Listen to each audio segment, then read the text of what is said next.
North Island. Bye-bye.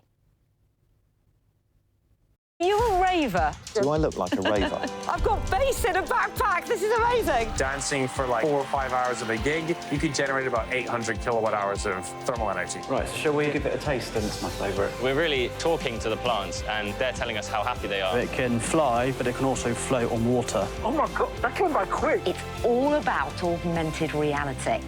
Beautiful, right? Beautiful. Totally and utterly immersed in another world there. Your Tech Update. Click on BBC News.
Welcome to Newsday, reporting live from Singapore. I'm Karishma Vaswani. The headlines. Donald Trump has arrived in New York ahead of his unprecedented appearance in court to face criminal charges.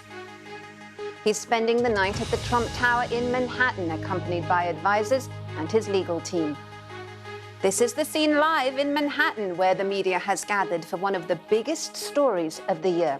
We'll explain just what Mr. Trump is facing and what effects it could have on the next race for the White House. Also, coming up on Newsday, Russian investigators detain an anti-war campaigner as they investigate the death of a pro-Kremlin blogger in an explosion in St. Petersburg. And NASA unveils the 4 astronauts who will prepare for a return to the moon, the crew of Artemis 2. Live from our studio in Singapore.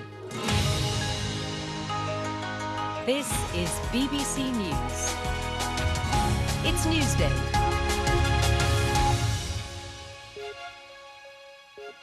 It's 8 in the morning here in Singapore and 8 in the evening in New York, where Donald Trump is spending the night ahead of his arraignment on Tuesday. I want to show you the scene live in New York, and as we understand it, he's in his suite in the Trump Tower in Manhattan, presumably conferring with his lawyers for what will be an unprecedented moment in U.S. legal history. That's because never before has a U.S. president, sitting or former, we can't emphasize this enough, faced criminal charges. Now, the case is indeed complex and hasn't yet been made fully public. We will be looking at what could happen next in just a moment when we hear from our correspondent in New York and from a legal expert.